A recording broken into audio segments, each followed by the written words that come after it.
Party people, well, welcome once again to the Party of One podcast, the actual play RPG podcast where the gaming table is always set for two.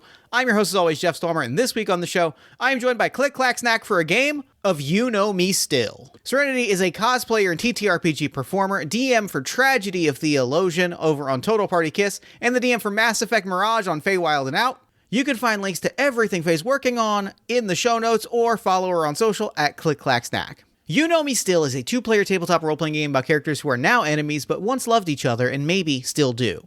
It is a Descended from the Queen game, meaning that you are drawing cards from a deck, answering questions, discovering characters on the fly, and building the story of their deeply interwoven, sometimes hateful, sometimes loving relationship. This game was incredible. Playing it with Serenity was an absolute joy. I had a total blast. I'm so happy with it. I can't wait for you to hear it. You can find more about the game at sdonnelly.itch.io or check the show notes for more information. And with all that said, let's go ahead and throw it over to me in the past so that he can get started with the show. Take it past me. Thanks, future me. I am so excited. I have been looking forward to this recording all day. I'm sitting down with Clickclacksnac. Serenity, thank you so much for joining us on Party of One. Thanks for having me. I'm super excited. I'm so stoked. This is going to be really fun, and I've been looking forward to this for a while. Before we dive in and before we talk about why we are excited about today's game, why don't you take a moment and let our lovely listeners at home know about anything you've got going on you might want them to know about? I have way too many projects and more always to come. A big mood, frankly. I have a few redacted, so just look at my social media at Clickclacksnac. But the things I have active happening right now, every other Sunday on Total Party Kiss, you can catch me and a gang of amazing people playing Tragedy of Theologian, which is a Greek mythos-inspired 5e campaign with some people who are chosen of gods going and trying to fulfill or stop a prophecy. They're not quite sure. There's a prophecy and they're gonna do something. Another thing that I'm actively and currently doing is the Lurking Legends, which is a one-piece TTRPG adventure with some amazing cast members. We take off right after the time skip, so if you've only made it to the time skip in One Piece, I know it's a long show, so if you've made it to the time skip, you're perfect. Other than that, I will be in a Marvel podcast soon-ish, so more information about that when it comes out, and a few other little things. So those are my big projects right now. Fuck yeah. Today we are playing You Know Me Still. This is a game about two people who were once in love and are now coming to blows at the end of a battle between good and evil. There is some part of us that has never stopped holding out hope that our old friend can be made to see the error of their ways, which is a sentence I'm going to read again in a moment when we pop open the cards, because this is a card-based, question-based role-playing game in the style of For the Queen. Let me ask you, because I floated a few games your way, like, what is it about this game that's got you particularly excited? What is it that you are hoping to get out of this experience? Like, what's got you jazzed up about the game here today? So, my friends have coined a phrase with me, and that's enemies to lovers bitch. And there's nothing that promises that that's how this game's gonna end, but the potential is astounding. And I also love a good lovers to enemies. I love a good back and forth. I have a love of the dramatic. So if there's something where I can deep dive in and I can get my emotions fake hurt for a moment and then step back and go, that felt good, then I'm going to play that game. And this just looked like it would fit perfectly and would be super fun. I mean, it's a possibility that we get the all too rarely seen lovers to enemies to lovers again. Like, it's possible we get the full hat trick, and I'm very excited about that. Yeah, we'll see. Fingers crossed? Question mark? However the game goes? Fingers crossed with the knowledge that we may reach a certain point in the story where we're like, I no longer wish for these two to get back together. They're both terrible. It's better off. They're better off. Honey, you deserve so much better.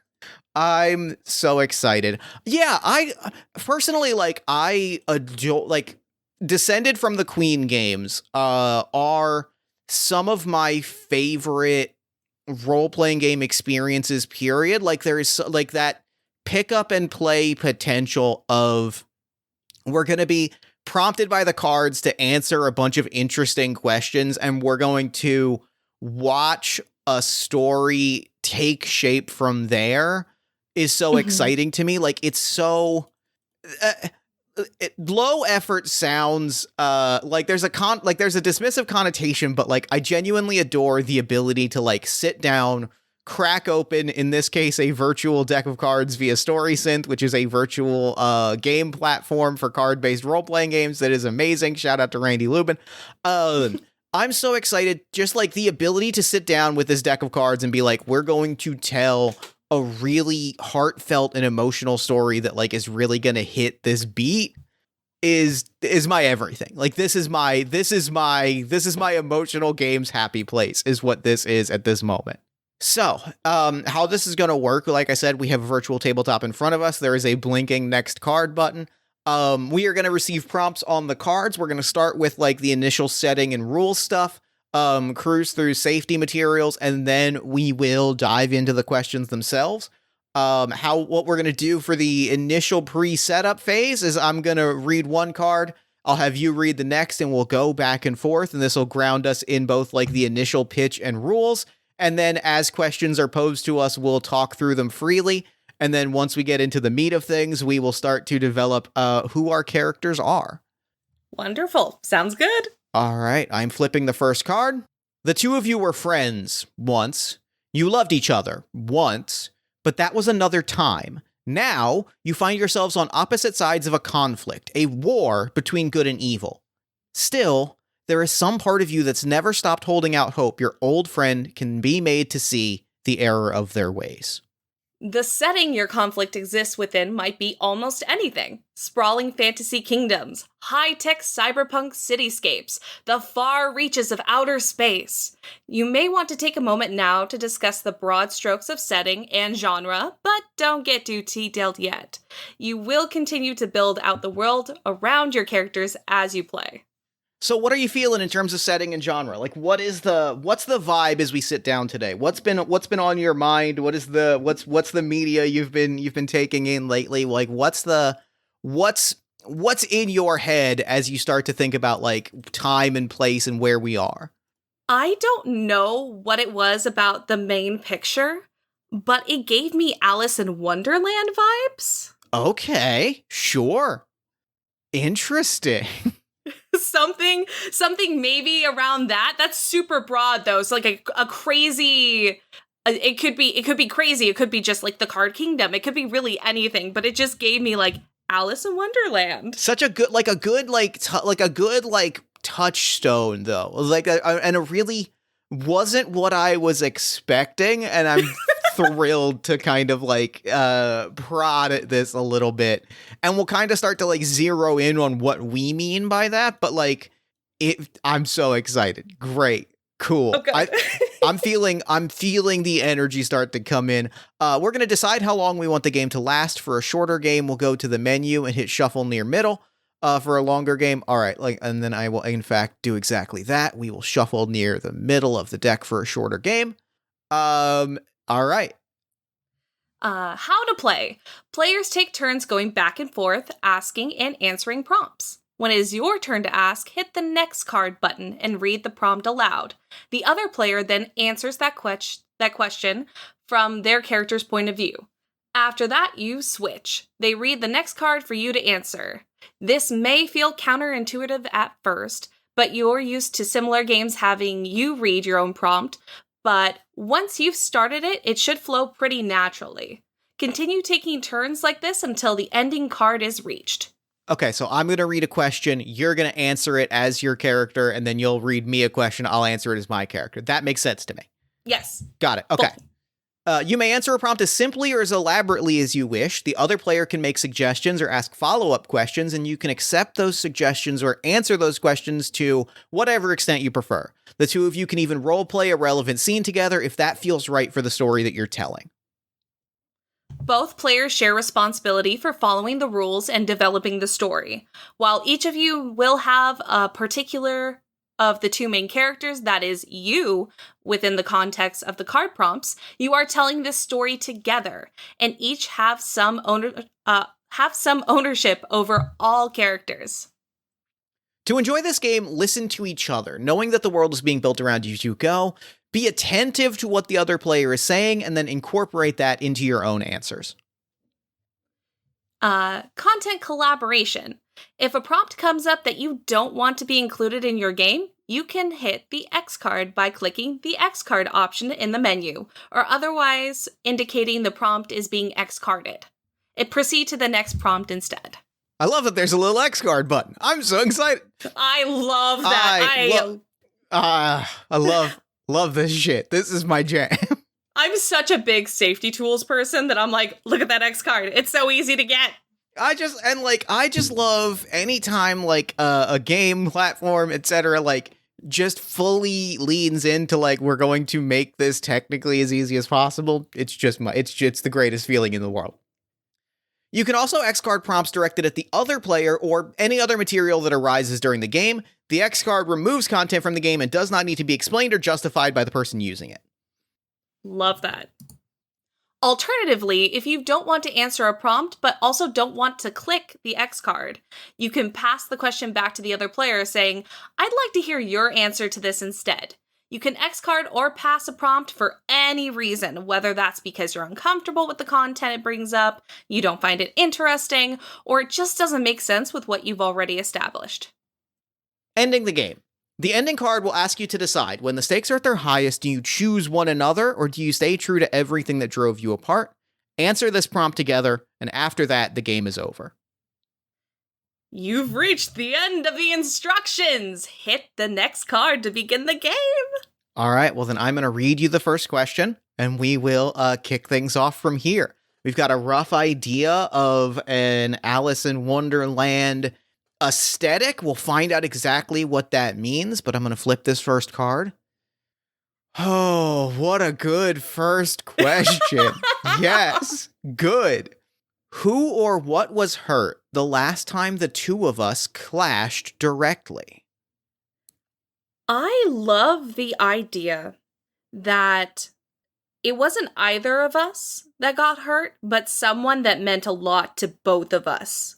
That's really great. I really enjoy. Now, I think that to start to zero in on to start to ground ourselves a little bit, and we don't necessarily have the full picture of what this might look like. Do you envision this as a physical hurt, emotional hurt, mental hurt, all of the above, none of the above? Like, where in that spectrum are you envisioning this hurt to somebody that we both cared about? Ooh, I think all of them are important in their own way. Mm-hmm. I mean, I think physical is the most outright to cause a strain, but I'm also open collaboratively if there's one in particular you like more. I am feeling there, like, and this maybe establishes something that I think is really interesting between our characters. Mm-hmm. If it is simultaneously physical and emotional harm that is dealt to this person, what that says or what that establishes and makes canon fact is that that person is still out there. And that to me is really compelling. Mm-hmm. The idea that like we have collectively hurt someone that was mutually important to us in a way that was physical, that was emotional, and they are still like floating around our sort of greater orbit, I guess is how you would describe it, with a mm-hmm. sense of like that reminder of what we have done is still glaring at us from the other side of the room, so to speak. Yeah, I love that. Okay.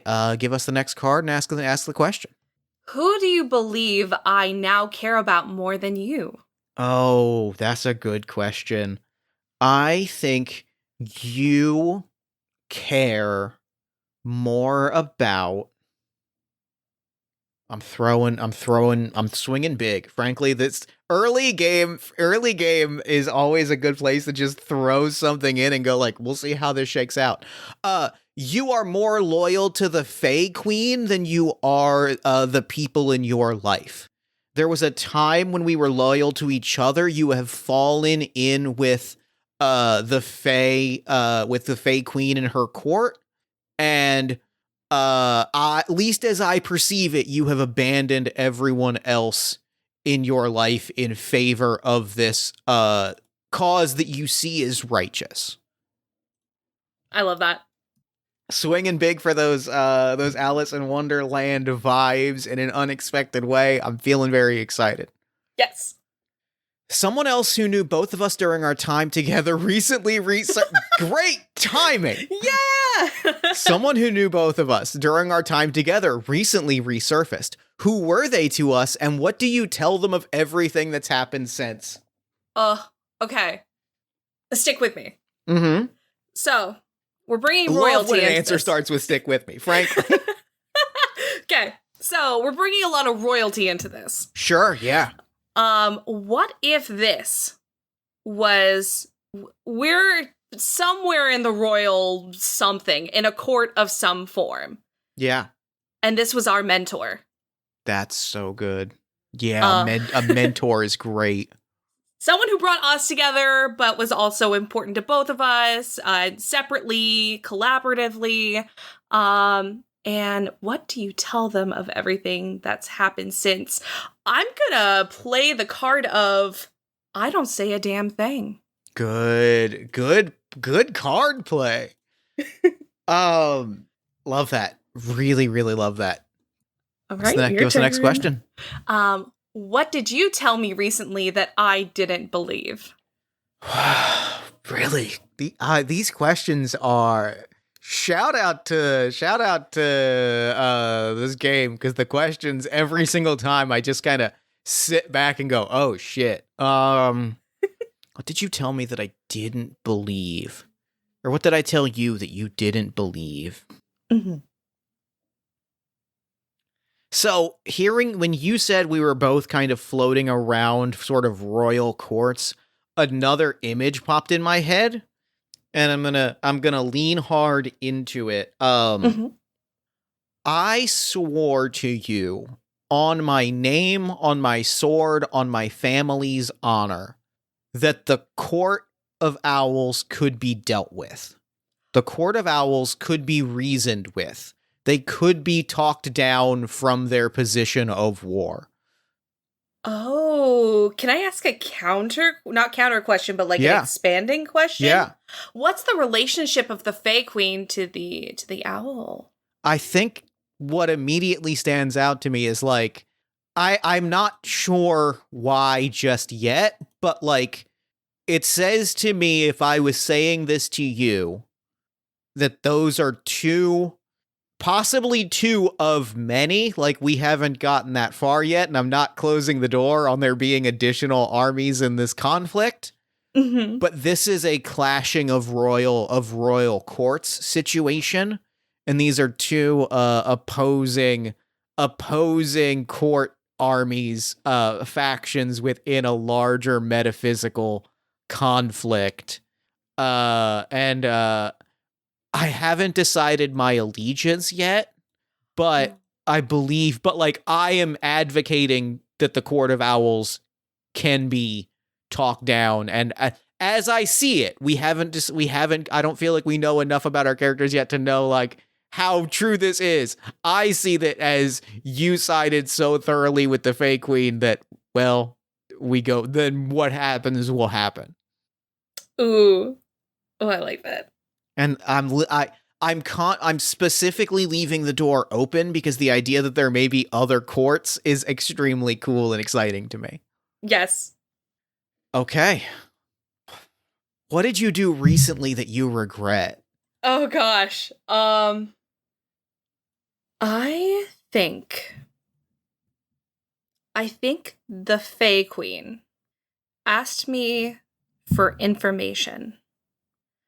And I'm going to leave the door open on exactly what that information was. Sure, yeah. But it was something where I told them and immediately felt the pang of regret when you don't know that something's quite wrong yet, but you can feel it's incorrect. You can feel that discomfort and disquiet of, fuck, well, should I not have done that? yeah, there's a discordant like stomach ache Yeah. of, oh, that was not a good idea. So I'm going to say that. Love that. Love that. Someone attempts to impersonate me to you.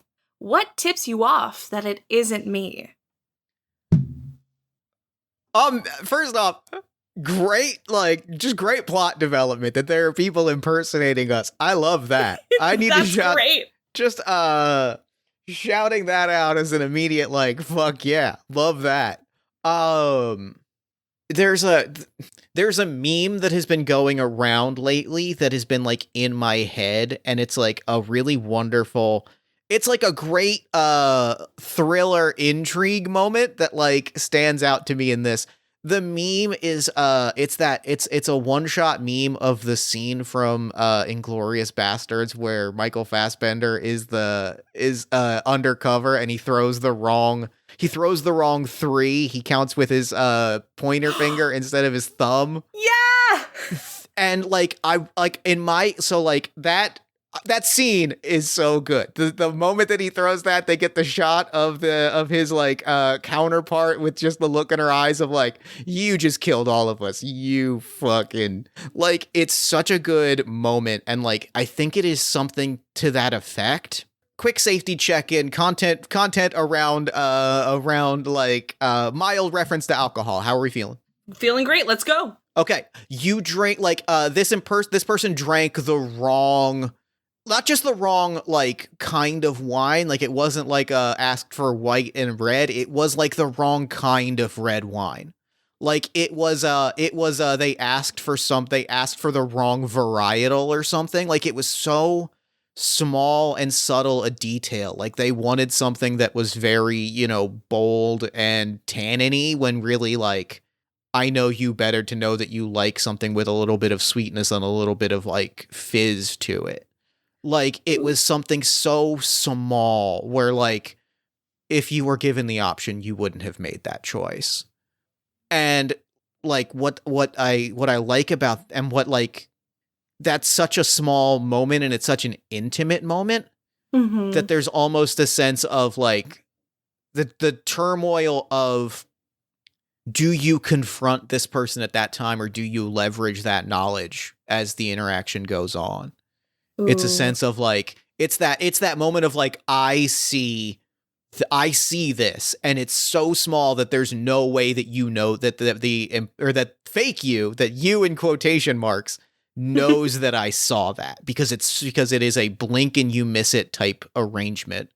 And I think I don't say anything because I would rather like I use it as an opportunity to learn everything that this person who is impersonating you thinks they know about you, so that I can either relay this to you and say like, hey, there is someone impersonating you, or just use this knowledge for my own ends. Like it is a I'm going to let this dinner between us play out. And I'm going to ask as many questions as I can to know everything that this person thinks they know about this person that I know infinitely better. Jeff, why was that romantic as hell? Like, why did you... I don't know.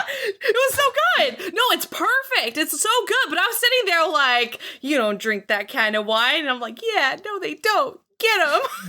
It's a good moment. Like, it's good. Like it's such a good, like that moment. 'Cause like, it's gotta be like at a dinner or like sitting together. They ask, like a server comes up and asks, or a waiter comes up and asks, and they show them the bottle list and they say the thing, and there's just like this almost imperceptible moment where like I turn up my nose of just, oh, okay. Interesting. Now, another question, digging deeper into that. Did this impersonation happen at a public event or a private event? Fuck, that's a really good question, and I think I have to Jeff Stormer it and say both. Love it. I think it is approached at a public event, like separated off from a public event into like a private interaction, which I think also like raises an alarm bell that I think is both for my character and for me that I think is really exciting and I want to lean into, even as my character's freaking out a little bit. Mm-hmm. Of they sought, like, your imposter sought me out. Like, it was they came up to me, they gestured that we should get a private moment, the two of us, in this, like, away from this public banquet function. It was they wanted me separate from everyone. Mm-hmm. And, like, there is an immediate sense of, like, why me? Why you? Why both of us? Like, why separate? Like, what is the ultimate game being played here? And there's a lot, like, as a character, I am miserable. As Jeff, I am on top of the world. You are thriving. Thriving. Also, can I point out, it's extremely funny to me how I've been given like general world building questions and you've been given specific questions about my character. And That's great. I didn't even consider that. Yeah, I've been paying attention to it. I'm like, that's fun. Well, that changed in a very big way. I said it and it's done. What is the first lie you ever told me? General world building questions, and then the hardest fucking question ever written. What's one sentence? I think that this is a much more lighthearted question than it's meant to be for me. Sure.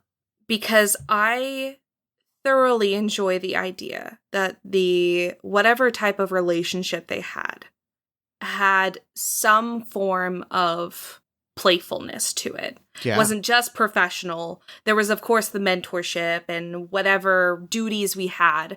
But there was a level of playfulness. So a lie could be something damning, something with a bad or a mean spirit. But in this, it's just simply a childhood question of a lie of you asking, hey, did you take my last Danish?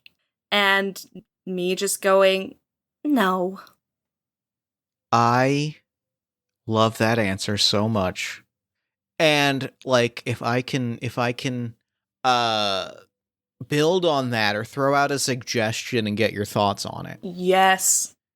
That says to the question, did you steal my Danish, and like playfully answering no, indicates to me a level of like who we were or like what our lives were like as children. And I think points towards a very kind of interesting and cool dynamic for us to exist in this particular courtly conflict. Mm-hmm. Were we trained to be thieves, assassins, or some kind of other sort of skullduggery, like force for skullduggery? Oh, like a little like shadow court situation? Shadow court's great. Like we because there's something very fun to like, because the vibe I get about the prompt of like, did you steal my Danish? No is like what that says to me, or what that vibe speaks to me is like a sense of, we know that we are lying and stealing from each other, and that is itself a form of play. It is a sense of like, I know that you have stolen something from me. I am not confronting you about it. I am giving you space to lie about it. And what that says to me is that like we occupy a space where lying and stealing are not only commonplace, they are encouraged. The nurturing playfulness and teaching and just adjusting to something that isn't good-hearted, but can have good-hearted moments, and is so sad. It's so sad, but like there's a beauty in it that like it inherently is not necessarily good-hearted, but like we have found something good-hearted in it.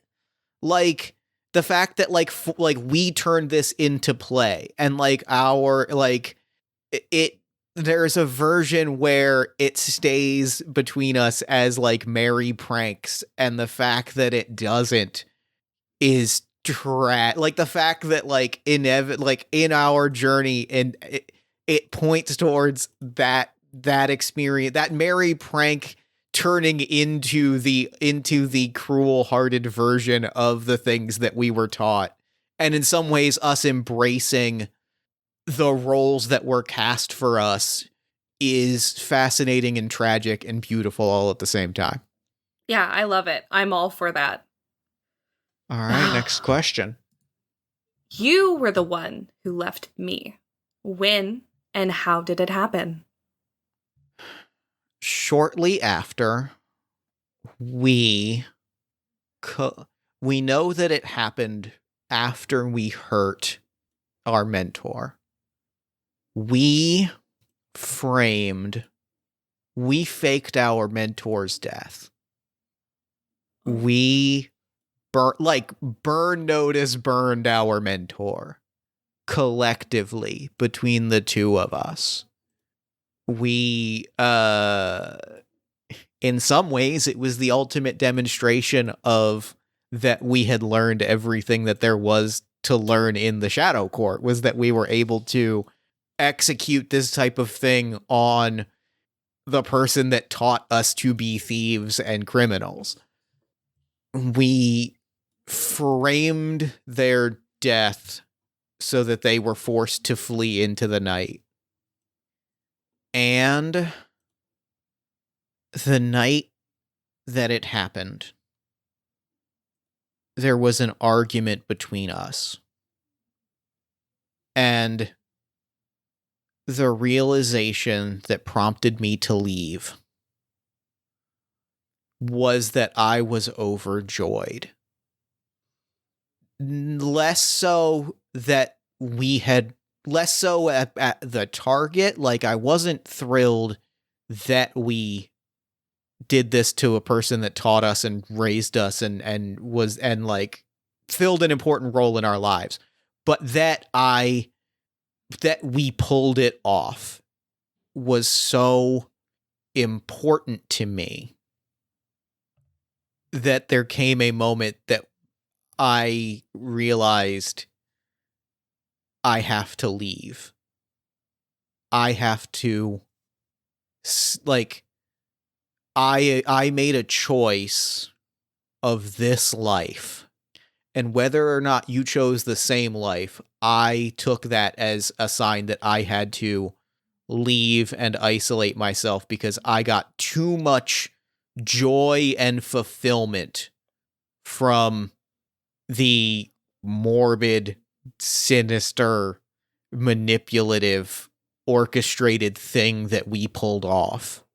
It was too self-actualizing a moment for me to keep you in my life, so I made myself disappear. It's much easier to do when you're not framing someone else. That is so good, and I have an idea to play off of, Tell me. like build off that.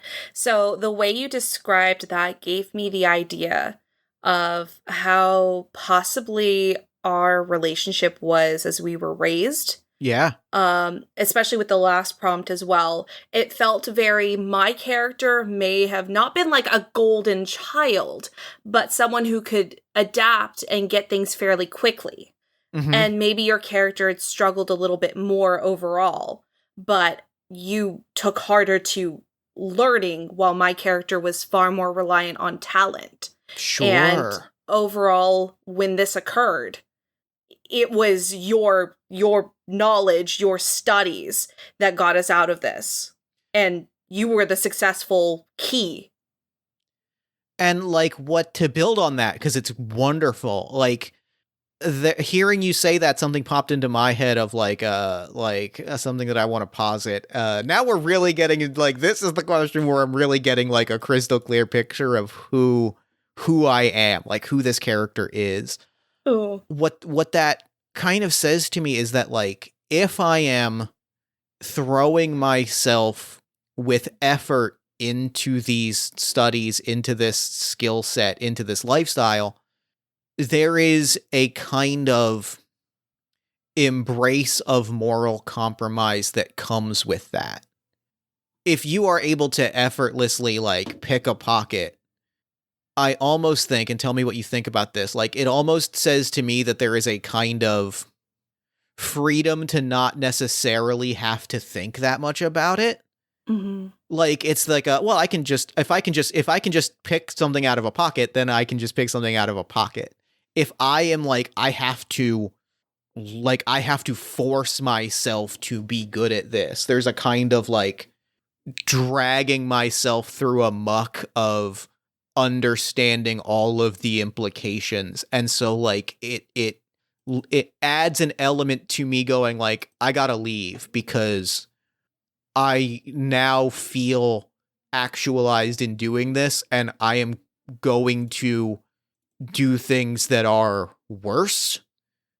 Mm-hmm. And like, I have to, like, it's that cruelty that seems like kindness of, I am making the choice for you, that like, I am going to do these things knowing what it says about me as a person, and I'm not going to give you the ability to make that choice for yourself. I am going to leave. In a sentence, I lived my life that way, but that is your life. Yes. That's a good sentence. Love that.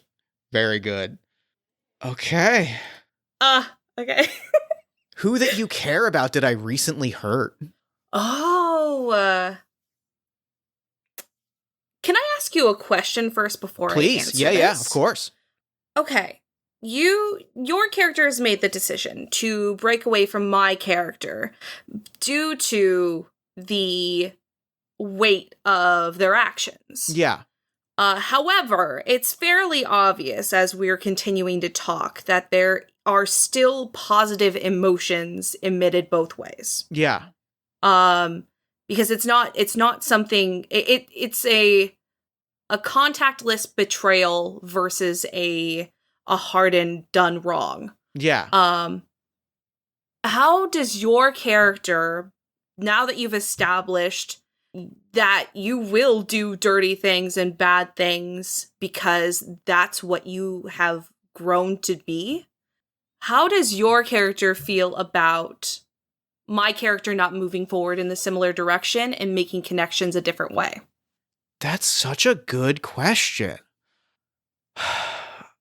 My immediate impulse is, and this kind of gives a little bit of a timeline at the same time, because like, I think it is if I cut you out of my life, I think I come back in. I think I can't keep away.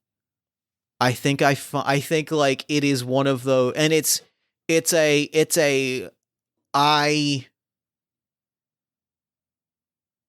envy how easy it is to you. Even after I leave, like, I can't keep you out of my life because like, I need to see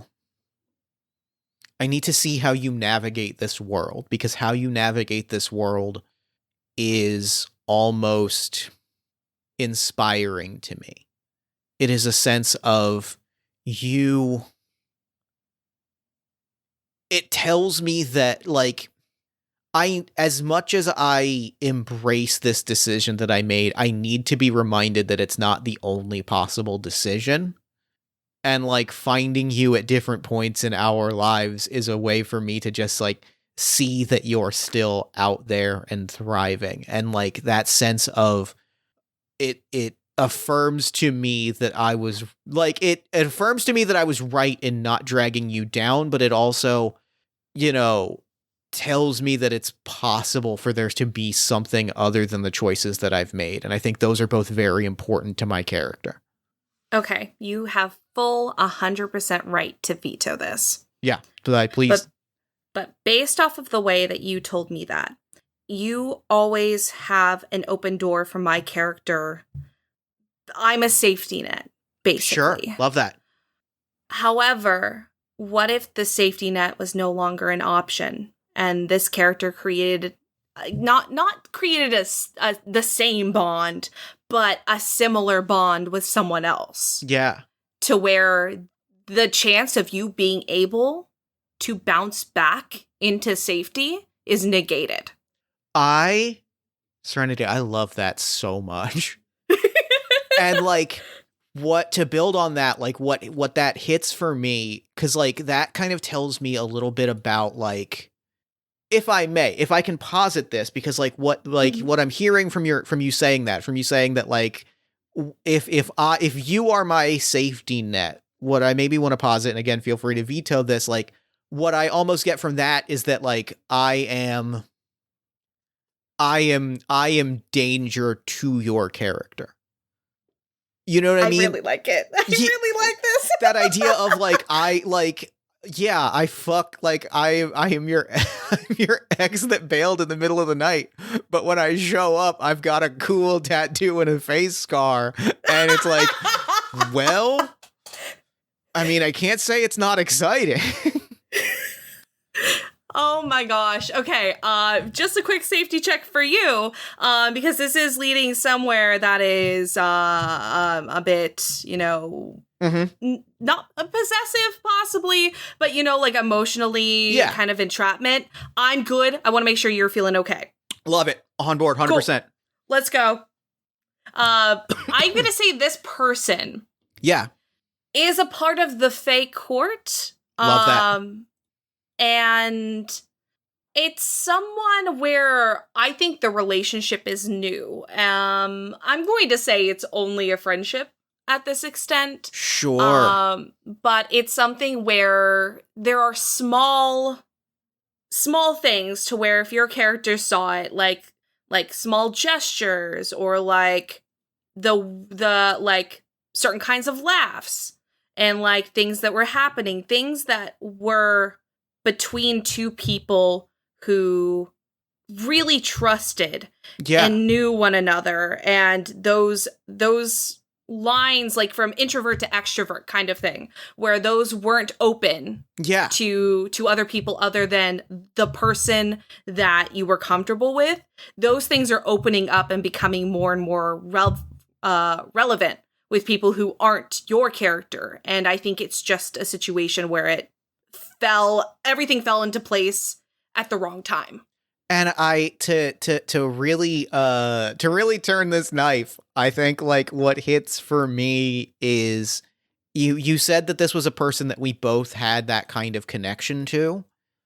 I think that this is like, I think that the times that I see this are because like in my work as like a political backrooms puppeteer string puller, moving between various courts, like this is my person of contact in the court of the Fae, and we just have a really fantastic relationship. Like professionally speaking, it is every spy movie when there's a scene on a bench. If you put a bench in a spy movie, I'm going to lose my mind because I know what's coming, and I'm going to get to see two spies sit next to each other on a bench. That's the best experience in the world. Like this is a representative of the Fae court that like that is my contact. It is my occasional nemesis. Like this is a person that I have like a really good working relationship with, and I see them get close to you in real time, and like they represent like a kind of danger, but like a more stable kind of danger, and I key into that immediately. And so there's a sense of like, well, I really can't be mad. They're pretty good. Like they're pretty good people, and like it hurts to like watch a relationship that has been important to me as a safety net kind of go away in real time, but like it at times hurts worse because like I want to be more mad at it. but I Okay. can't because I like the person that is taking my place. So how did you hurt them then, if it wasn't... Just to expand on the Right. question on the card. I'm very glad you did, because I couldn't remember which of us had been asked the question, and I hate that I gave that answer and then immediately realized, oh fuck, now I gotta hurt this. Now I gotta hurt this guy. Wait. But hold up. There's always the realistic ideal that was fully in your head, that you two had that relationship. Oh, that's fucking good. Yeah, I got you. You got me. You got me. That's got to be what it is, right? Like, this is a narrative I have told myself, and oh god, no. Oh no. Oh no. What are you thinking? I mention you to them, and that is when they realize that I have a very different picture of how the three of us relate to each other. They tell me to back the fuck up, and I do not take, it severs our friendship. It severs our friendship, and that means that the next time that, like, I have to engage with them in a capacity of work, there is no friendship between us, and it gets ugly very quickly. Oh, that's so sad. That's so sad. Like, it hit me a moment of, like, I was like, that's what it is. I can't, it would be dishonest of me to say another answer, but oh boy, do I hate that. Well, your last answer was so good. I didn't want you to feel like you wasted your time or had to go back and go, no, I'll edit that. That feels great. Like, that's what I mean. That was such a good, like, it was one of those things of like, I was like, I see what it's gonna be. I see it the second that I'm like, I'm gonna hurt this guy. And then like, oh, nope, that's how I hurt him. And oh boy, is that rough. Oh, it's so good. Are you ready for another question? I'm so ready for another question. Who are you? Who that you now? Oh, is this? Are you asking? I am asking you. You are asking me. Got it. Yeah. Oh wait, hang on. Now I gotta think. We got lost in the sauce of the story. We got lost. It too good. We got lost. The story got too good. Do you want? Let me ask me. Yeah. Okay. I'm gonna ask you this. Okay. Who that you now care about have you recently started to doubt, and why? It's gonna be the same person. Absolutely the same person, the same representative of the Fae Court. It's absolutely the same person, but I think it's on the side of now that there was from a sideline. Because I imagine that there, even if we don't connect, there are like glances or like being at the same events or being in the same areas where we see each other and based off of body language can read things, as we've been taught to do. And now I see that the relationship between the two of you is severed. And I heed a warning. He gives me a warning about you, in which immediately I go on the defensive. Sure. I love that. That's great. And like, that's great. And like, I'm putting a safety flag down of like, I am on board with this and thrilled with this. That's so toxic. Like, I love it. I love it so much. Let's go. These two are bad, and they're bad for each other, and we're just gonna keep spiraling. And I know that like this is rough. I can't wait to see how it ends, though. I know, because like we're getting wrapped up into this court conflict, and we've both picked sides, and like things are getting bad for everyone. But like we are so like desperately loyal to each other that there's this sense of like somebody very sensibly is like, yo, this guy sucks, and you're like, hold on now. Wait, you said my friend that is a danger to society is bad? How dare you? First of all. I'm like, hey, you are offering my friend stability and comfort. I'm cool with that. And they're like, what the fuck are you talking about? Well, this motherfucker's got to die. I don't know what else to say. Yeah. Oh, love that. You ever say something so embarrassing in a conversation that you think, well, I guess this motherfucker's got to die.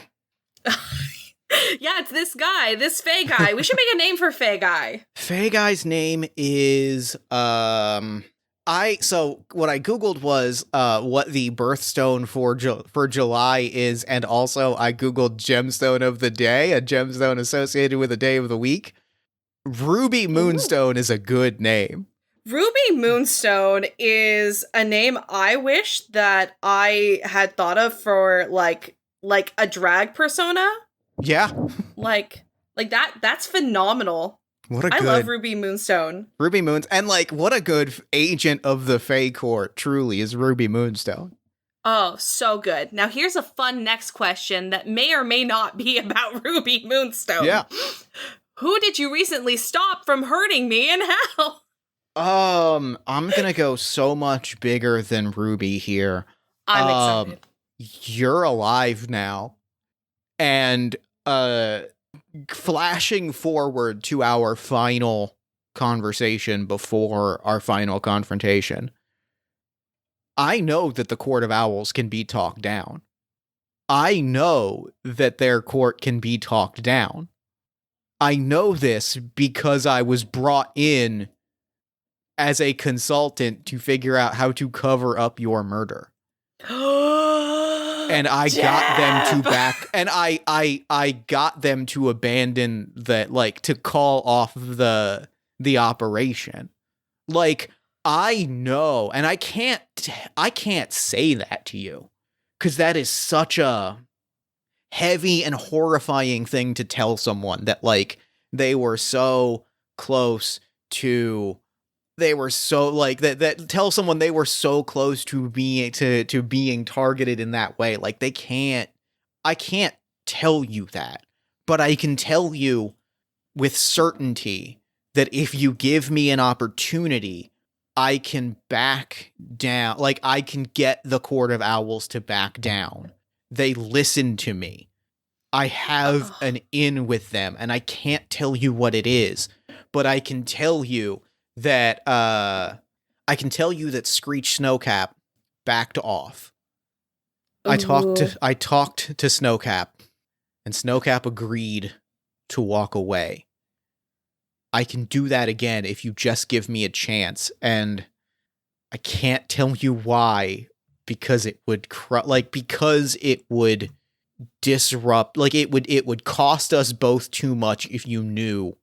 But I promise you that I can do this, and I say all of this, Jeff, knowing that these words do not land.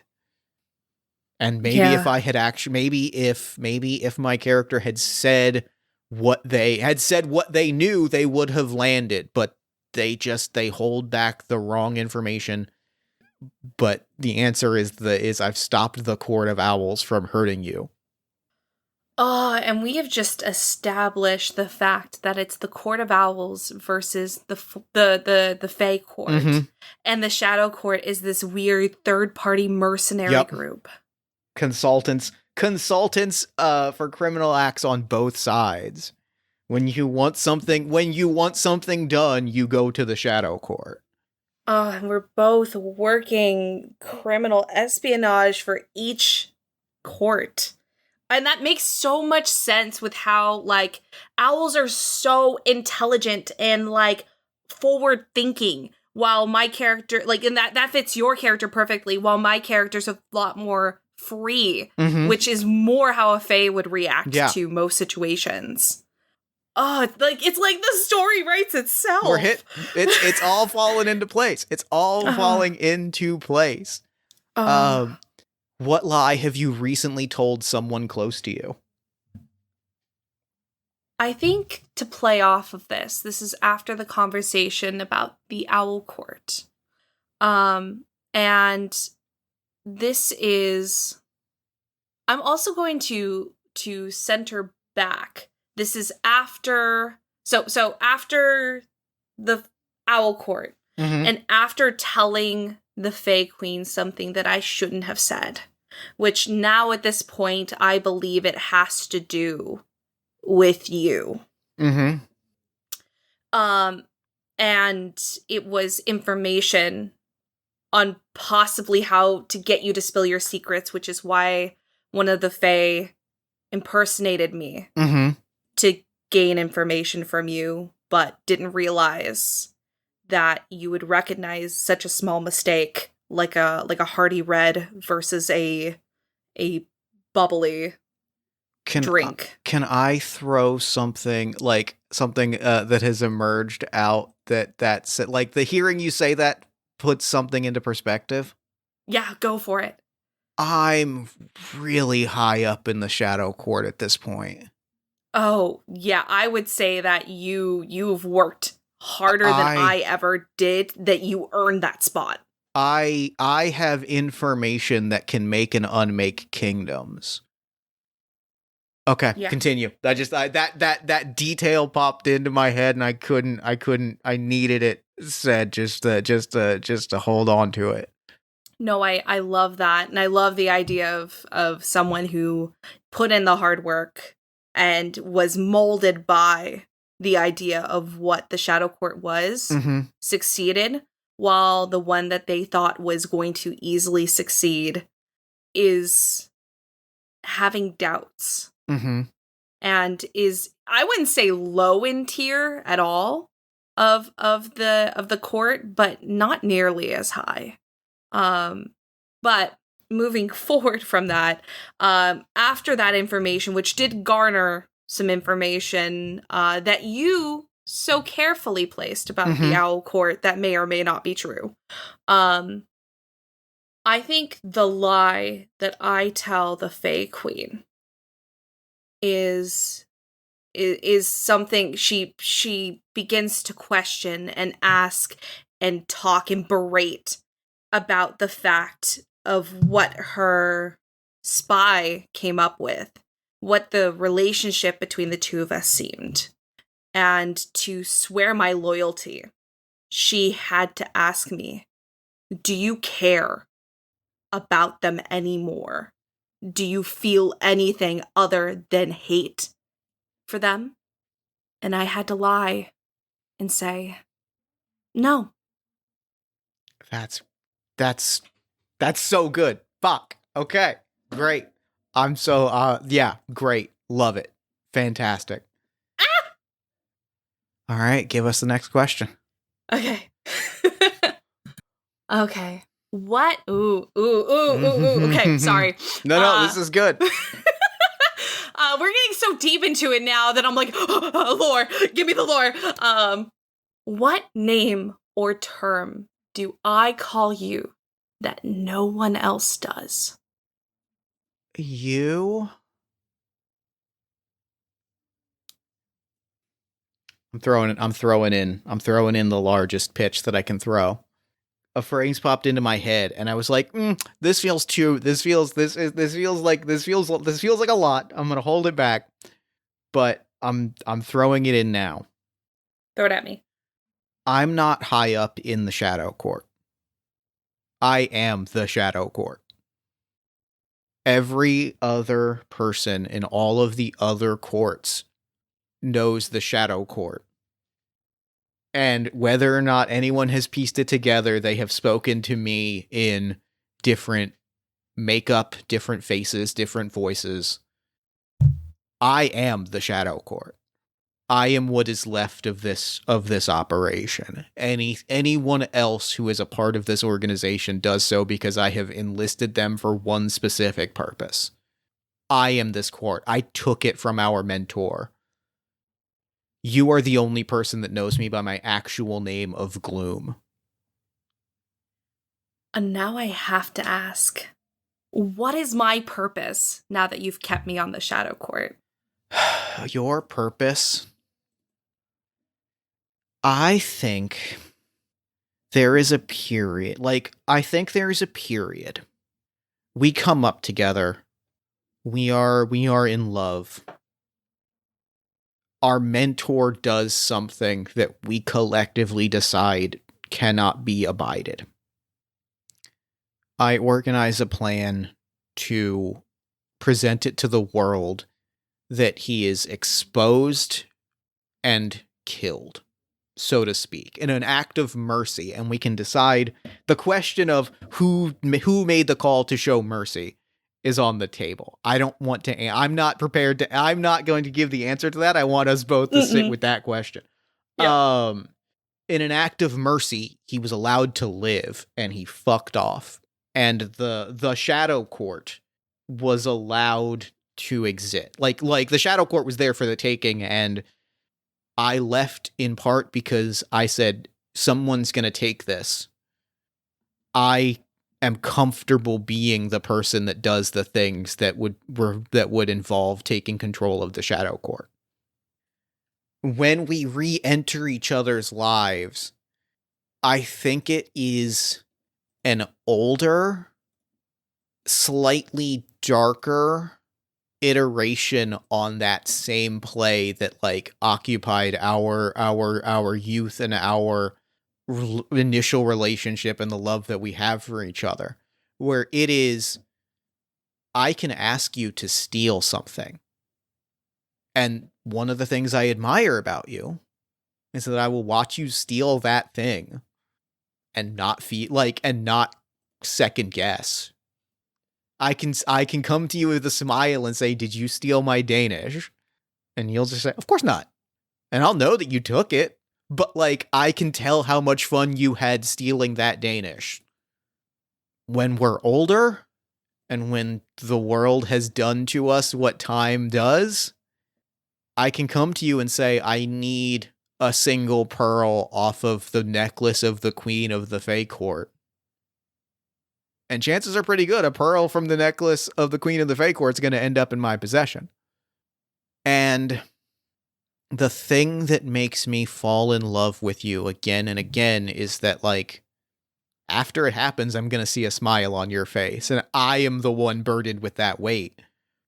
But the fact that there's going to be a smile on your face as you pluck a pearl or steal a feather from an assassin on the Court of Owls, I'm going to see that smile. And that to me is astounding that you can act in that way. And so I think it is a series of you are approached more than any other person because we have an ongoing relationship, but it is I need you to do something specific. I need you to take something, to infiltrate something, to impersonate someone.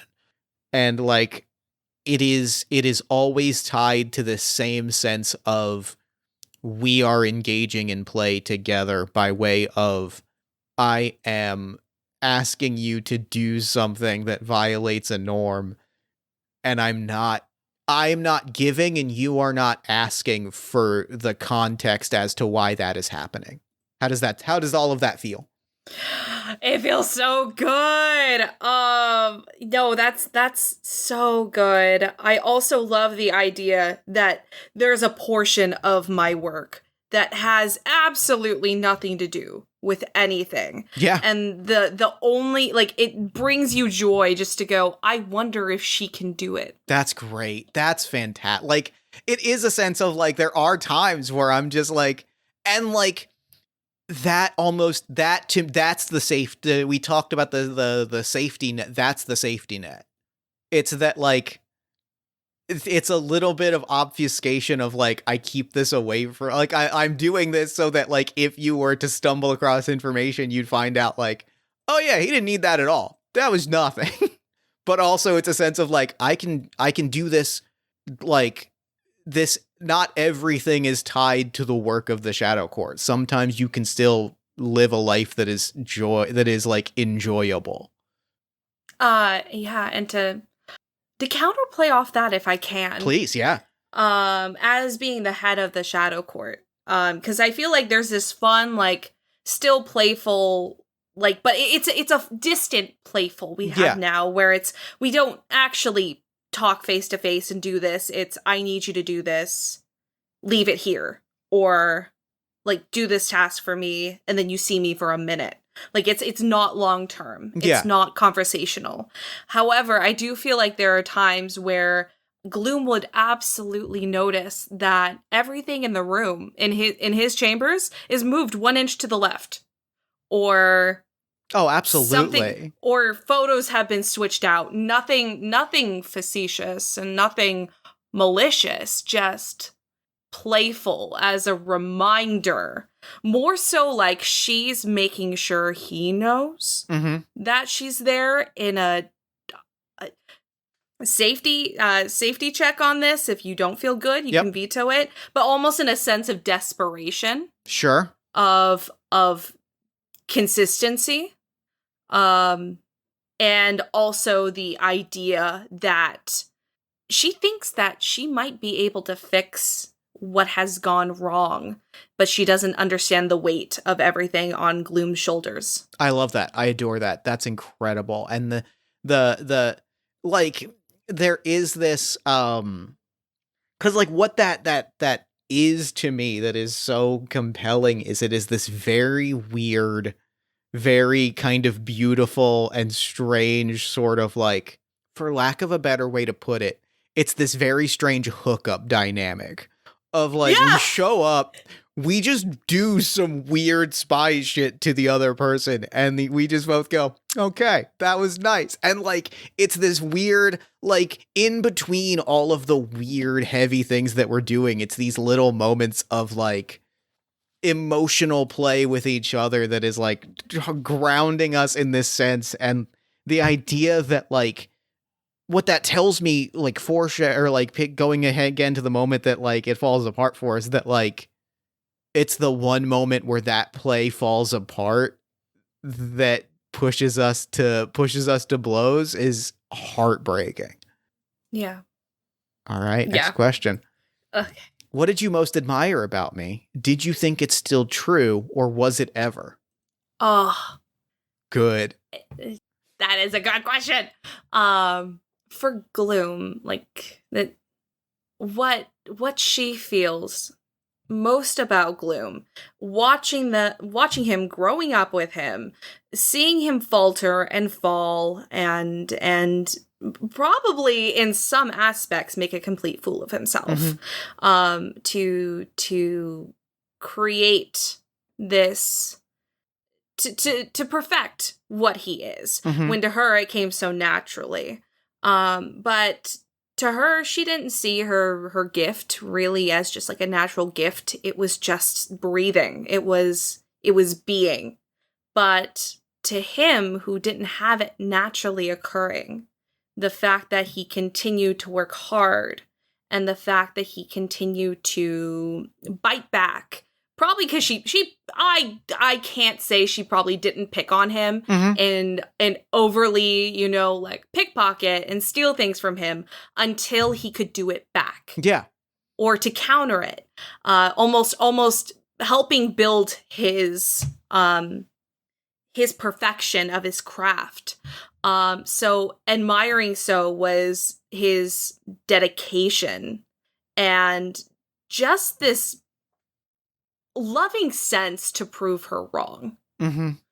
And I think it's still true. I think it's absolutely still true, but it's morphed from just a simple black and white, one-dimensional, I'm going to prove you wrong because I'm going to be better than you, or I'm going to prove you wrong because I'm going to work harder than you and I'm going to earn this.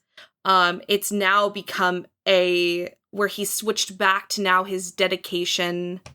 And you can veto this, of course.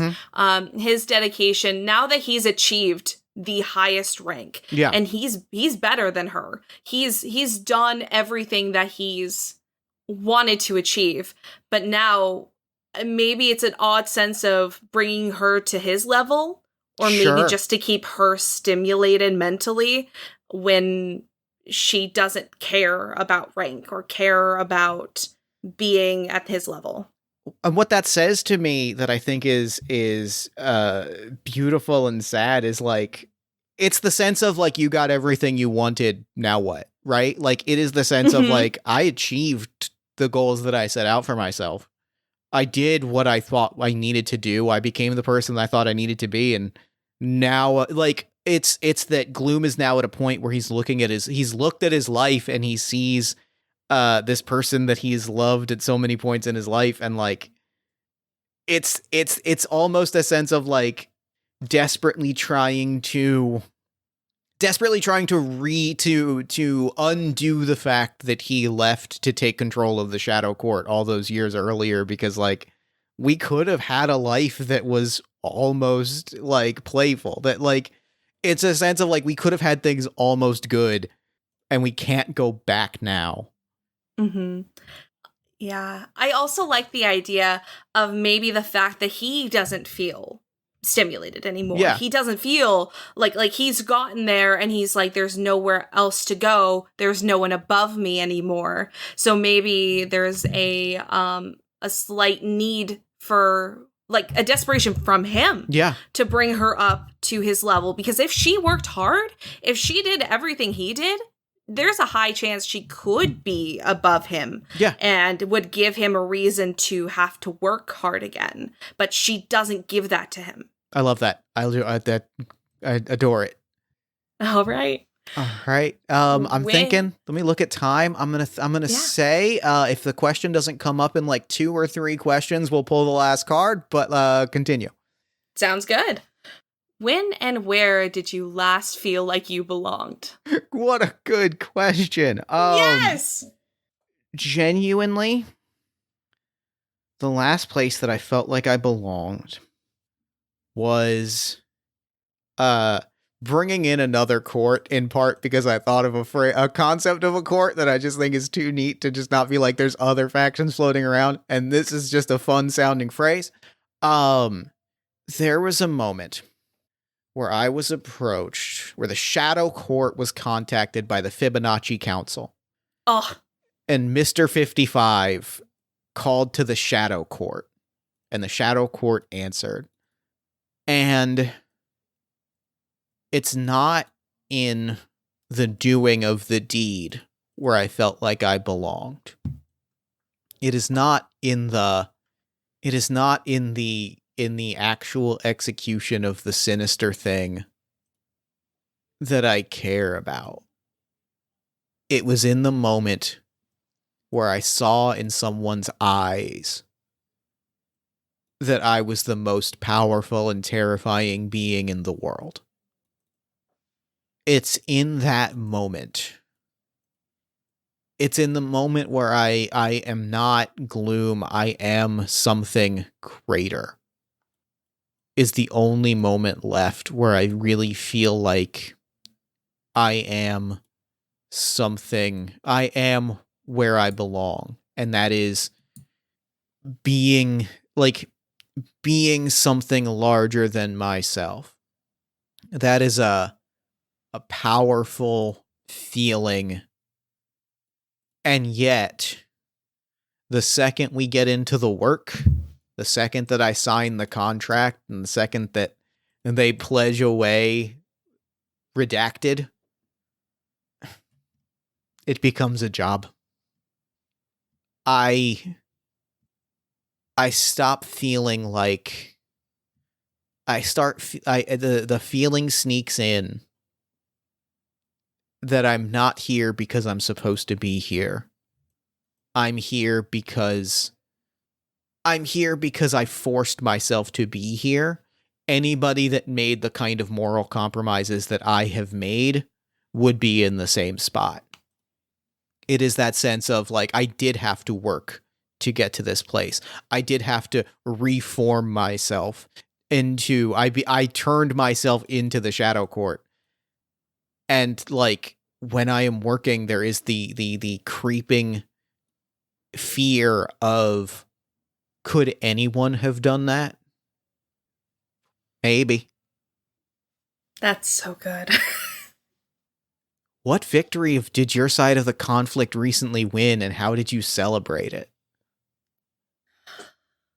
I think with the information that the Fae Queen garnered from me, and before you had recognized that I wasn't, that wasn't me, before you recognized that, just a sliver, a hint of information came through, to which didn't bring down the fall of the Owl Court, because of course not. Sure.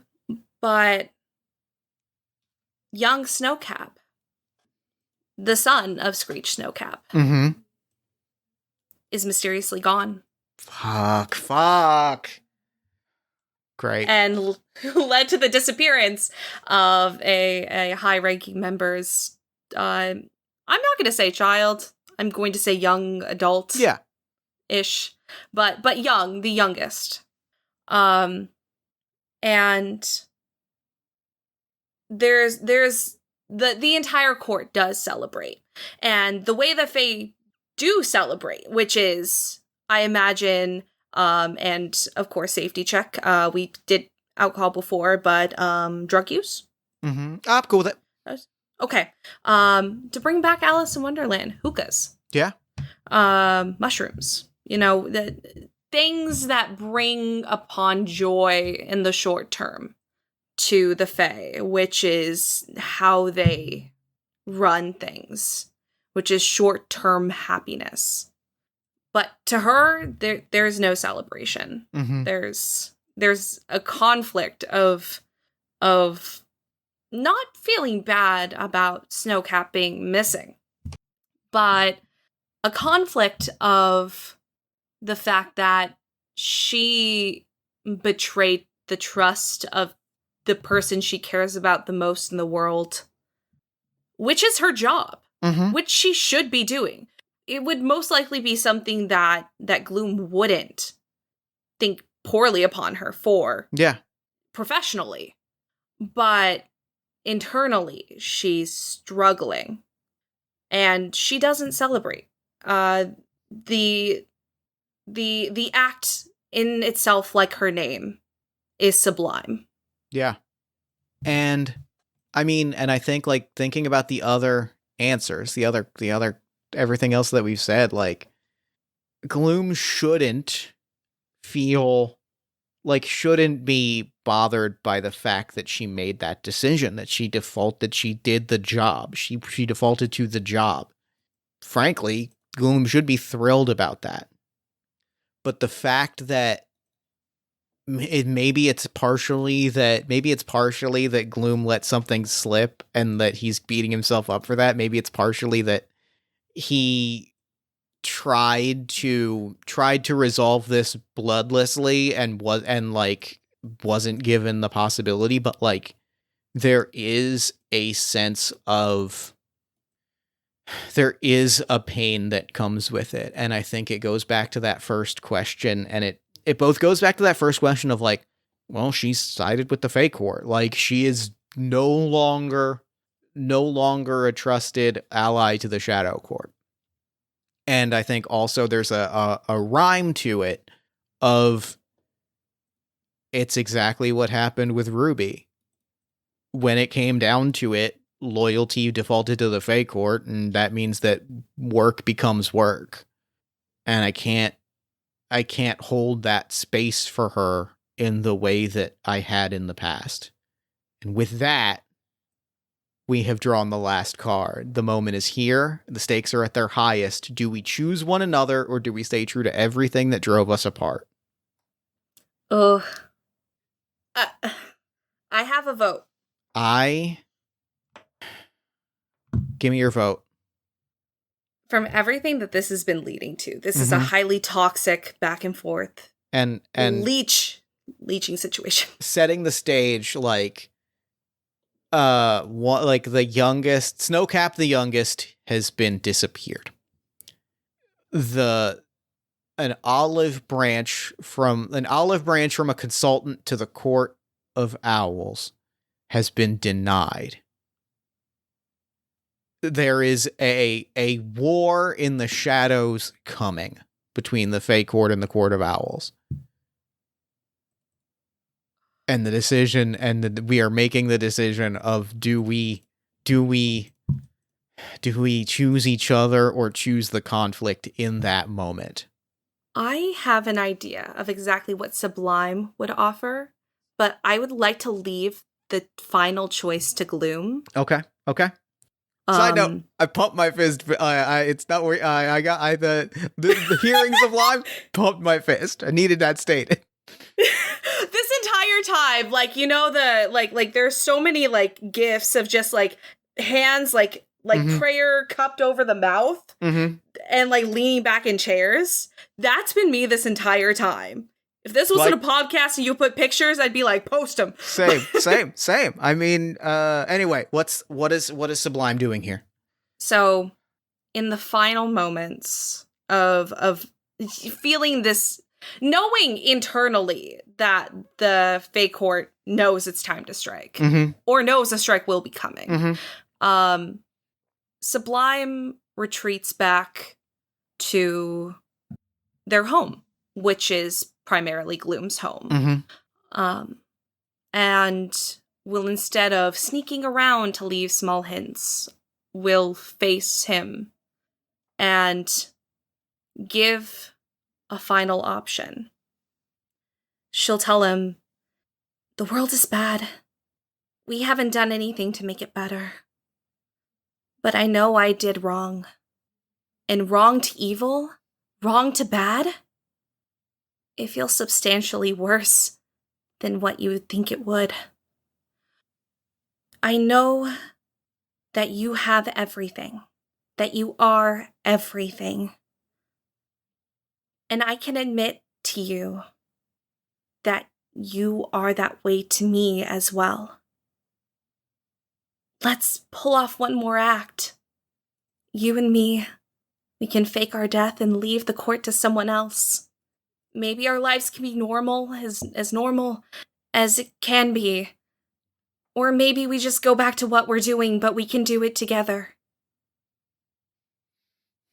Gloom stands up, looks around, like walks straight up to Sublime, places a hand on her shoulder and says, I'm so sorry that you came to me so late. And the house, at that moment, the house goes up and Gloom and Sublime are consumed. And that is the end of Gloom and Sublime. However, 144 and 233, sneaking off among the ranks of the Fibonacci Council, maybe have a new chapter in front of them.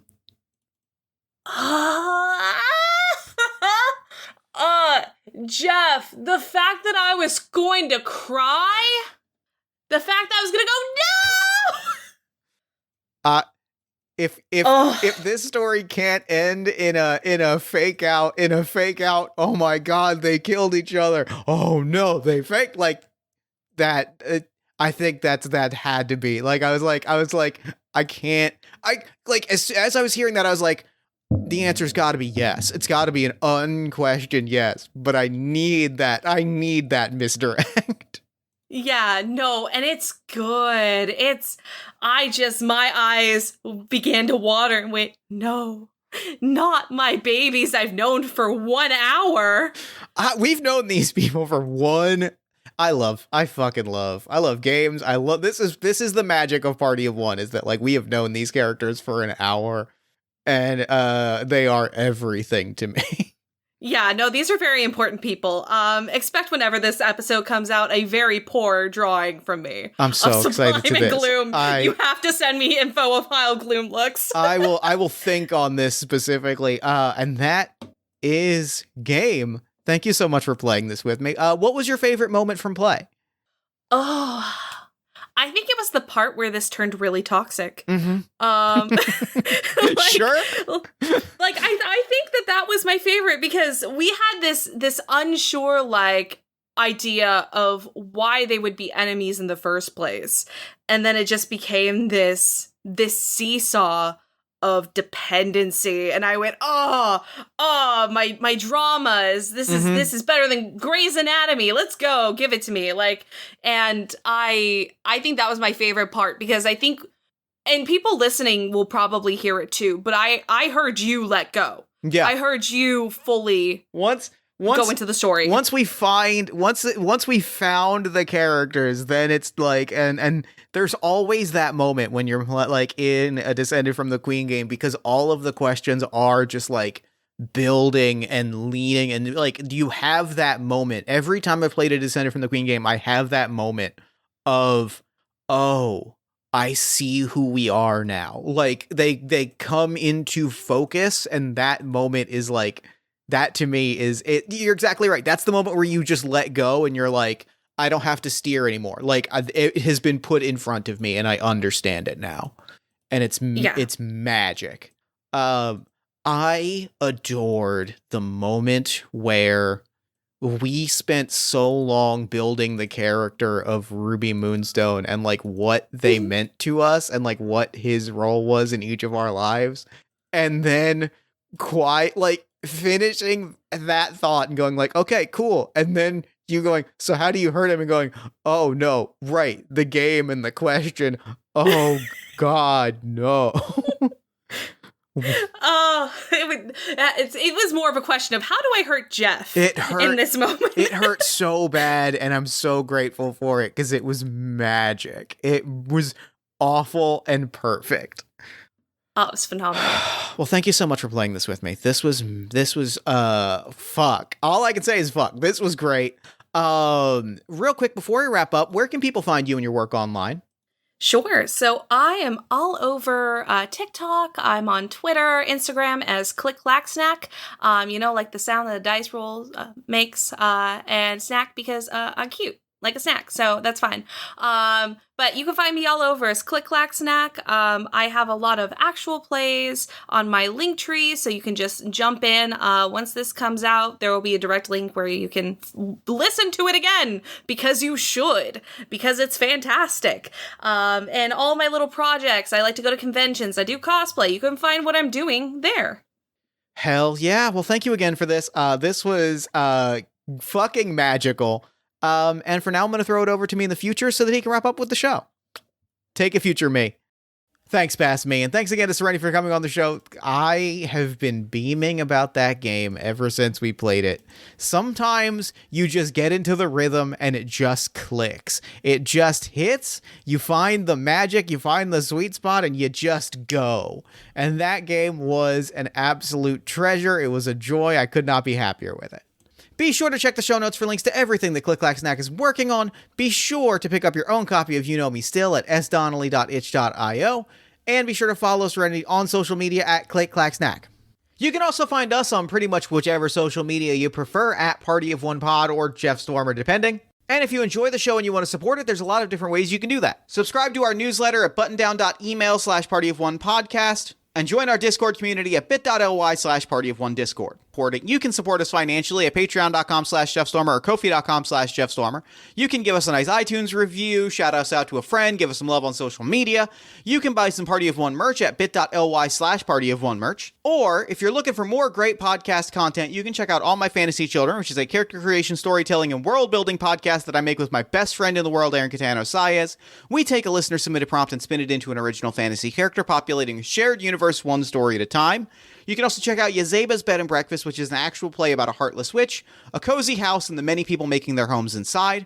Both of those you can find wherever you get your podcasts. Party of One is, as always, produced and edited by Jeff Stormer and Jen Frank. Music for the show comes from the song Infinite Lives by Mega Rain featuring the D&D Sluggers, and the Party of One logo is by Evan Rowland. If you'd like to inquire about advertising rates, coming on the show as a guest, or about press coverage of the show, you can email me at partyofonepodcast@gmail.com. And unless I am mistaken, that is all we do here. So until next time, thank you so much for listening.